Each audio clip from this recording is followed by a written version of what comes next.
हस्तिनापुर नाम के गांव में कांता अपनी बेटी सुमन के साथ रहा करती थी।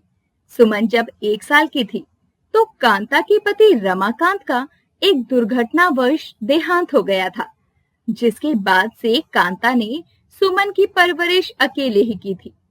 कांता के पास रहने के लिए केवल एक कमरा था। वह लोगों के घरों का काम करके अपने रहने खाने का गुजारा किया करती थी। वक्त के साथ साथ सुमन की उम्र भी बढ़ रही थी, जिस वजह से कांता को हमेशा ही अपनी बेटी की शादी की चिंता लगी रहती। ऐसे ही एक दिन कांता खुद से कहती है, हे भगवान, आखिर मेरी बेटी का क्या होगा? इतनी गरीबी में मैं अपनी बेटी के हाथ भला कैसे पीले कर पाऊंगी? आखिर कौन करेगा मेरी बेटी से शादी? जहां भी जैसे तैसे बात चलाती हूँ, हर जगह दहेज की बात आ जाती है। और मेरी इतनी गुंजाइश नहीं है कि मैं अपनी बेटी को गाड़ियां भर के दहेज दे सकूं।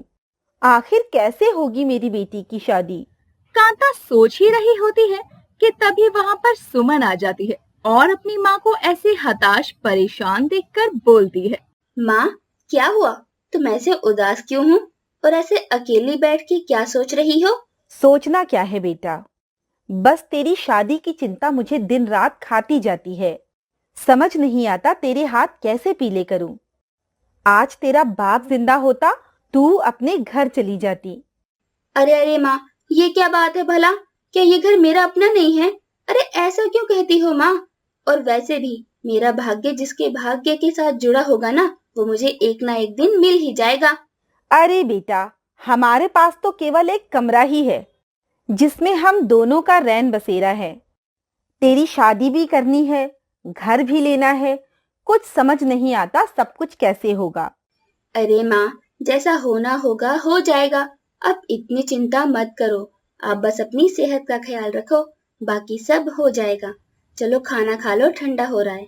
जैसे तैसे अपनी माँ को समझाकर सुमन उन्हें खाना खाने के लिए बैठा देती है, जिसके बाद दोनों माँ बेटी मिलकर खाना खाती है। ऐसे ही वक्त गुजरता है। कांता जहाँ कहीं भी सुमन के रिश्ते की बात चलाती, दहेज की मांग सुनकर अपने कदम पीछे कर लेती। ऐसे ही एक दिन कांता की पड़ोसन बुढ़िया विमला काकी उनके घर आती है और उससे कहती है, अरे कांता, एक खुशखबरी लेकर आई हूँ। क्या बात है बहन, बताओ। मैं अपनी सुमन बिटिया के लिए एक रिश्ता लेकर आई हूँ। लड़के का नाम गौरव है। 2 कमरे का पक्का लिंटर वाला घर है। अपनी सुमन बिटिया बड़ा राज करेगी उस घर में और खुश भी रहेगी। विमला बहन, ये सब तो ठीक है, पर मेरे पास तो सिर्फ एक कमरा है। वो लोग दहेज की मांग करेंगे और मेरे पास इतना धन नहीं है कि मैं दहेज दे सकूं। देख कांता, एक ही बेटी है तेरी, उसकी खुशी से बढ़कर क्या होगा तेरी जिंदगी में। मेरी माँ ने तो तू सेठ धनीराम के पास अपना ये कमरा गिरवी रख दे और उनसे कर ले। उससे अपनी बेटी की शादी भी कर दे और जो थोड़ा बहुत दहेज बन पाता है वो दहेज भी दे दियो। एक बार बेटी विदा हो जाएगी तो कमरा तो कैसे ना कैसे ही छुड़वा लेगी। बाकी तुझे जैसा सही लगे मुझे बता देना। इतना कहकर विमला वहां से चली जाती है, पर कांता के दिमाग में विमला की कही बात घूमती रहती है। काफी सोच विचार करने के बाद आखिरकार वो अपनी बेटी की खुशी को देखते हुए कांता विमला की बात को मान लेती है, जिसके बाद अगले ही दिन वो विमला के घर जाती है और गौरव और उसके परिवार से सुमन के रिश्ते की बात करने के लिए कहती है। कुछ ही दिनों बाद गौरव अपनी माँ सरोज के साथ सुमन को देखने के लिए उसके घर आता है, जहां सभी लोग साथ में बैठकर बातें कर रहे थे। तभी सरोज कहती है, जी देखिए बहन जी, आपके घर के हालात तो हम देख चुके हैं। बाकी हमें आपकी बेटी बहुत पसंद है, पर मैं भी बेटे की माँ हूँ। बहू घर लेकर जाऊंगी तो थोड़ा बहुत दहेज तो चाहिए ही ना। भगवान की दया से मेरे घर पर सब कुछ है, पर फिर भी लोग दिखावा करने के लिए तो चाहिए। जी बहन, मैं समझती हूँ, मेरी भी तो एक ही बेटी है, मुझसे जितना बन पड़ेगा मैं सब कुछ करूंगी। बहुत भली किस्मत है मेरी बेटी की, जो इतना अच्छा घर परिवार मिलने जा रहा है। तो फिर ठीक है बहन जी, हमारी तरफ से रिश्ता पक्का है। हम अपने पंडित जी से पूछकर शादी का मुहूर्त निकलवा देते हैं। तब तक आप भी अपनी बेटी को विदा करने की तैयारी कर लीजिए। चलते हैं। इतना कहकर सरोज वहां से चली जाती है। उनके वहां से जाते ही सुमन अपनी माँ से कहती है, माँ, ये सब क्या है? आपने उन लोगों को दहेज के लिए हाँ क्यों किया? आप जानती है ना, हम दहेज नहीं दे सकते, और वैसे भी दहेज लेना या देना गैर कानूनी है। अरे बेटा तू चिंता मत कर, मैं सब कुछ कर लूंगी। और दहेज थोड़ी ना दे रहे हैं, मैं तो अपनी खुशी से तुझे थोड़ा बहुत दे रही हूँ। इसे दहेज थोड़ी ना कहते हैं। अब तू कुछ दिन की मेहमान है इस घर में, तू बस खुशी खुशी अपना वक्त बिता, किसी बात की चिंता मत कर। अरे मुझे बहुत तैयारियां करनी है, बहुत काम पड़े हैं।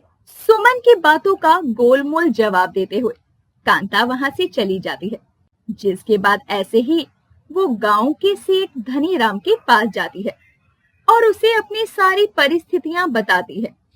सेठ धनीराम कांता की बात को समझता है और उसे उसके कमरे को गिरवी रखने के बदले कुछ पैसे दे देता है। पैसों को देखकर कांता के चेहरे पर बड़ी सी मुस्कान आ जाती है और वो घर आकर उन पैसों को संभाल कर रख देती है। गौरव और सुमन की शादी की तारीख पक्की हो जाती है।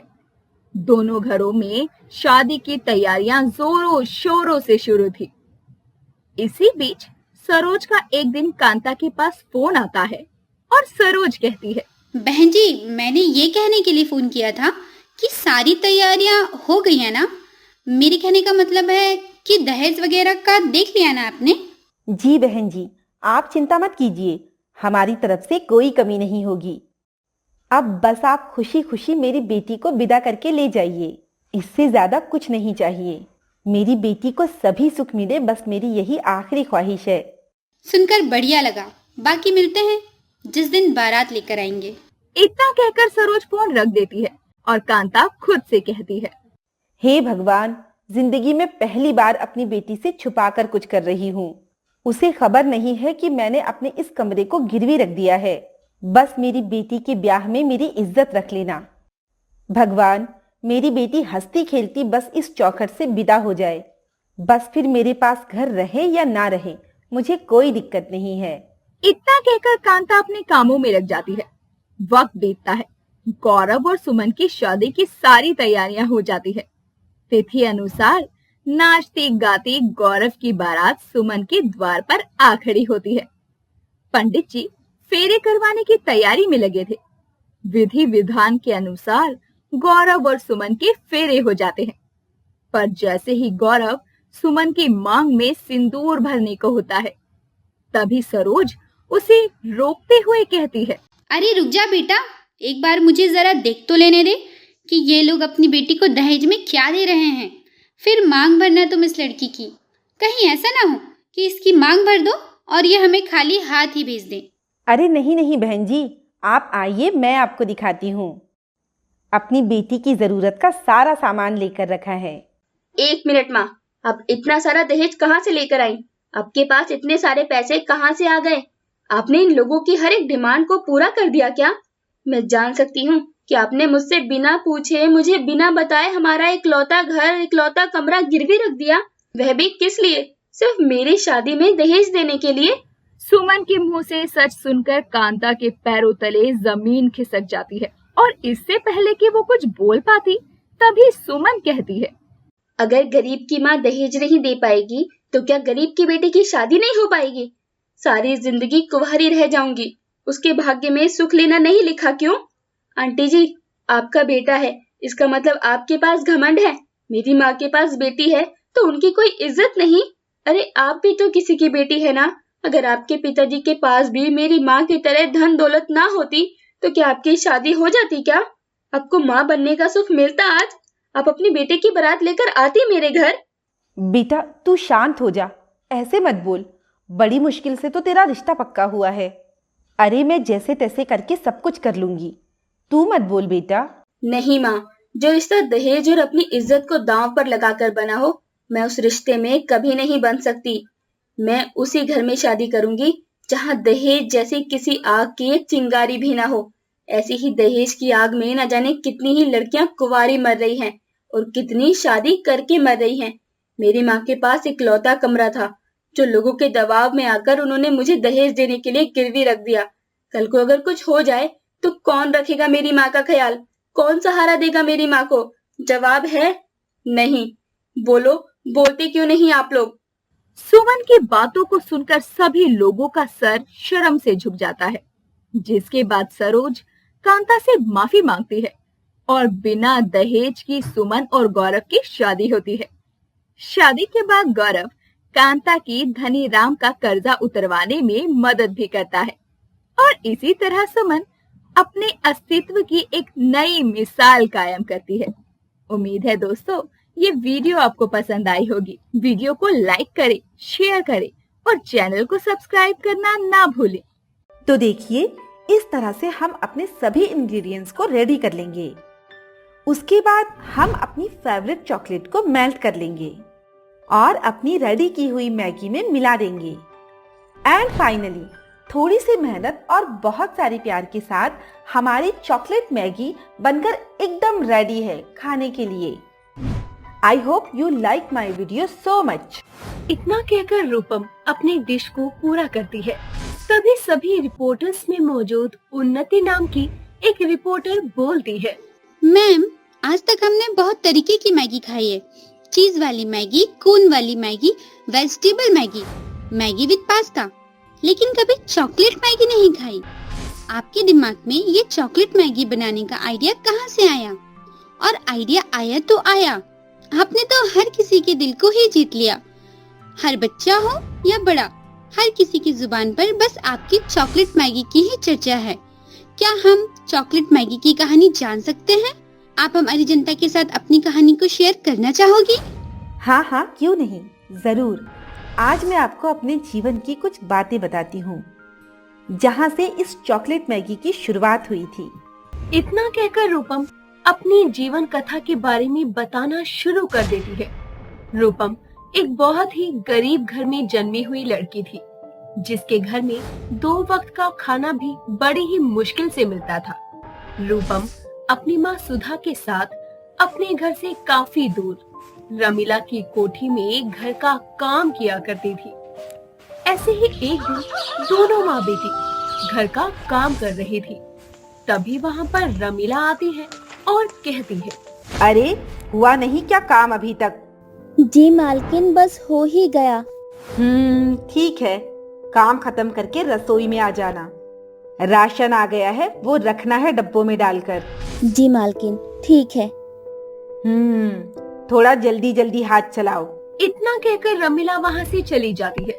सुधा और रूपम भी जल्दी जल्दी काम खत्म करती है और उसके बाद रसोई घर में चली जाती है, जहाँ पर बड़े बड़े बोरों में घर का ढेर सारा राशन पड़ा था, जिसे देखकर रूपम अपनी माँ से कहती है, माँ, लगता है मालकिन अपना ही नहीं पूरे शहर भर का राशन ले आई हैं। अरे इतना सारा राशन, इतना राशन कौन खाएगा? चुप कर रूपम, धीरे बोल। मालकिन ने सुन लिया तो खाना खाकर गुस्सा करेंगी।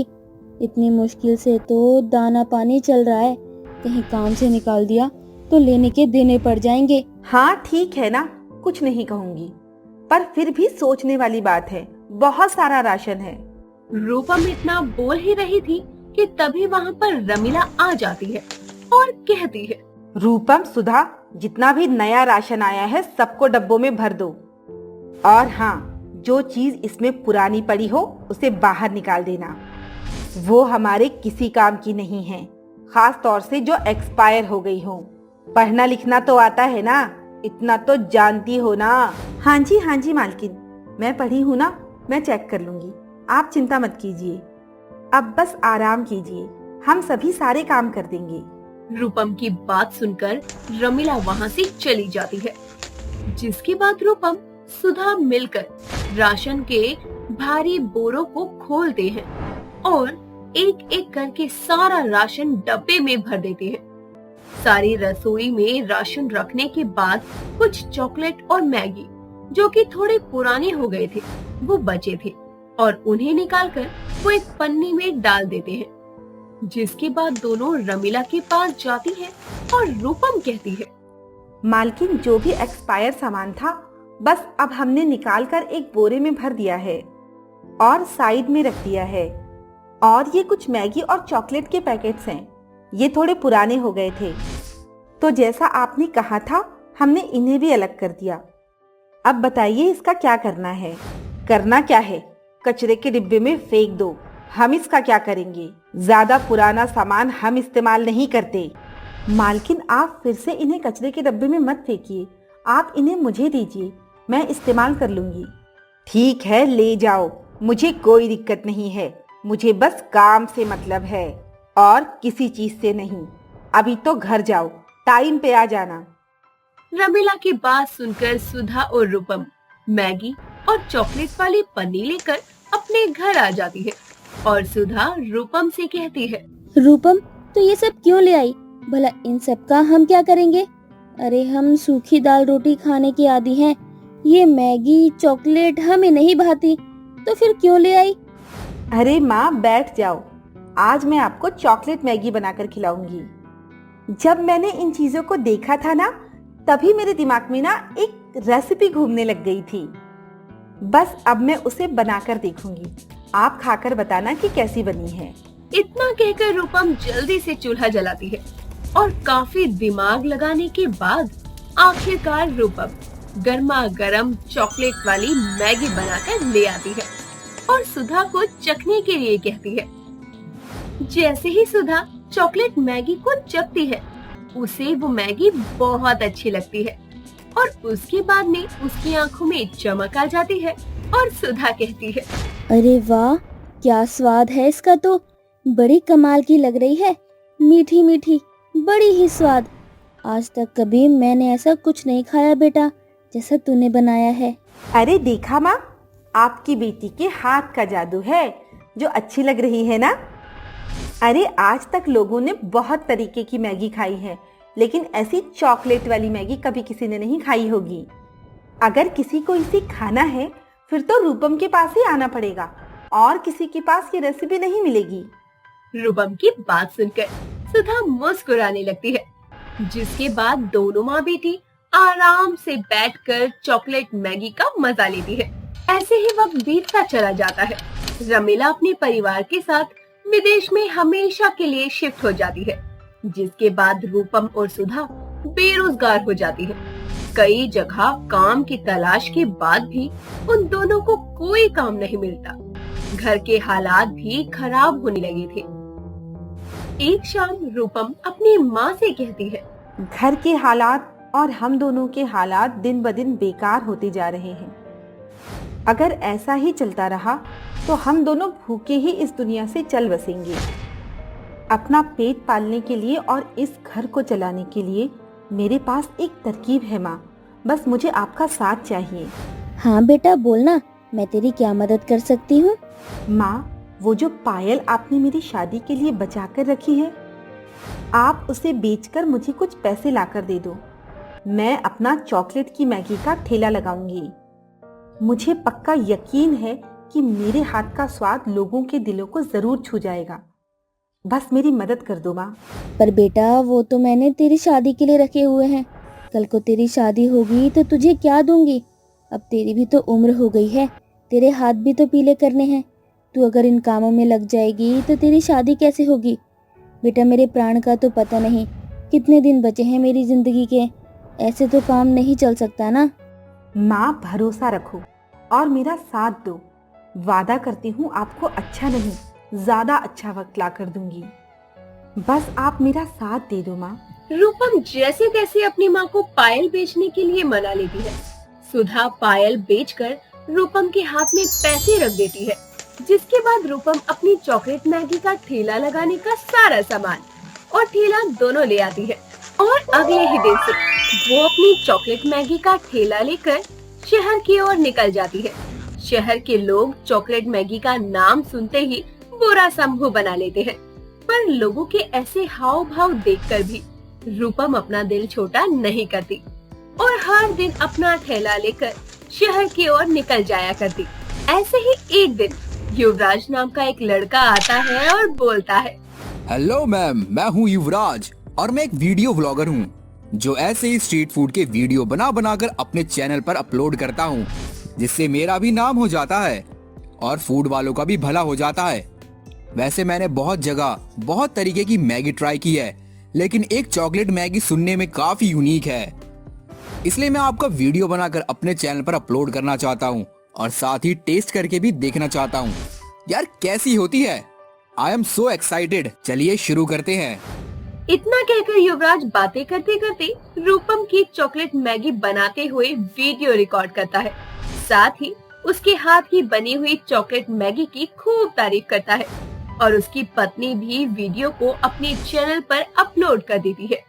वीडियो देखने के बाद बहुत सारे लोग उनके ठेले पर आकर चॉकलेट मैगी को ट्राई करते हैं, जिसके बाद धीरे धीरे रूपम की चॉकलेट मैगी की धूम मच जाती है और दिन दोपहर उसके ठेले पर चॉकलेट मैगी खाने वाले कस्टमर जमा रहते। साथ ही हर सोशल मीडिया साइट पर रूपम के चर्चे होने लगते हैं और देखते ही देखते रूपम बहुत बड़ी मास्टर शेफ के रूप में लोगों के सामने नजर आने लगती है। ये तो थी मेरी यानी कि रूपम की कहानी, चॉकलेट मैगी की कहानी। मैं सबसे इतना कहना चाहती हूँ कि जिंदगी में उतार चढ़ाव आते जाते रहते हैं, अमीरी गरीबी आते जाते रहती है। फर्क सिर्फ इतना है कि हम हर हालात में खुद को कैसे संभालते हैं। मैंने तो अपनी चॉकलेट मैगी से हर किसी के दिल में मिठास घोल दी है और आप लोगों से भी यही कहूँगी कि आप लोग ऐसी ही चॉकलेट मैगी बनाकर या फिर कोई और अच्छी सी चीज बनाकर अपने अपनों को खुश कीजिए। यूं ही अपनी जिंदगी में मिठास घोलते रहिए और दुआओं में अपनी रूपम को याद रखें। रूपम की बात सुनकर सभी लोग जोर जोर से तालियां बजाने लगते हैं।